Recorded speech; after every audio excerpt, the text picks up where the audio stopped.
I'm with Special Event Sales. I've worked with Special Event Sales for 22 years and have lots of experience putting up tents, pounding steaks, pulling steaks, and different kinds of steaks. So today, the main focus is to talk about tent steaks.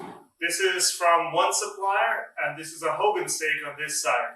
And I want to go over the differences and why you should use a Hogan steak versus this other kind of steak. So, first of all, this steak here is an overall length of 36 inches.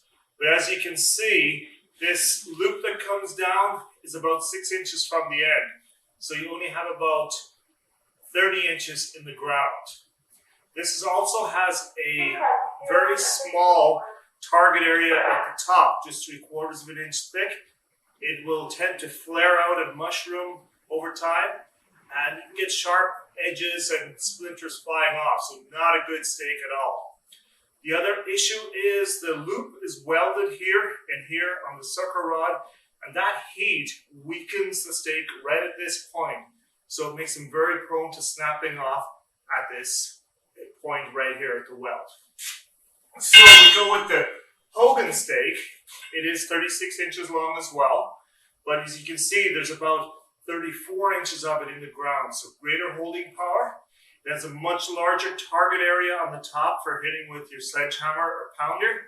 It's not going to mushroom, and it's just an overall much better steak. The other thing I should point out is having this 6 inches stick out of the ground, it's more of a tripping hazard for people, whereas with the Hogan steak, buried in the ground and only 2 inches sticking out, much less of a tripping hazard.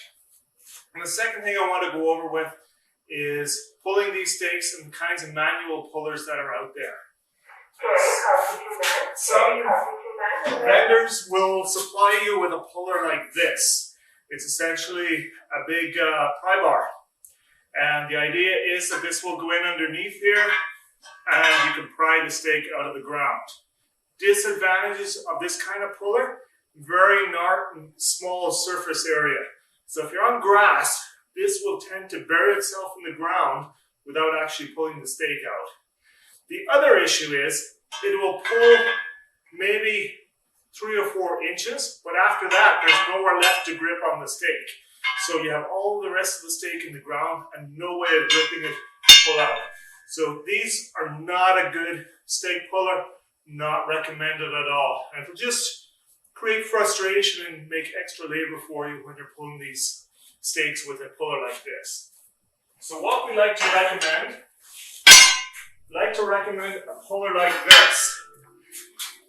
As you can see, it has a much larger surface area. So when you're pulling on soft grass, it's not going to bury in the ground. You're going to get all of your energy utilized in pulling that steak out of the ground. It has a jaw here that just grips over top of the steak.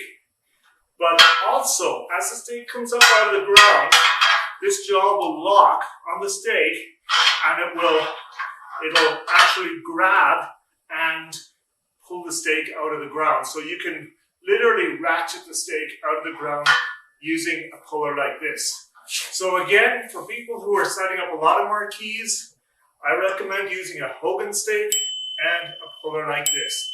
Both of these are available on Special Event Sales.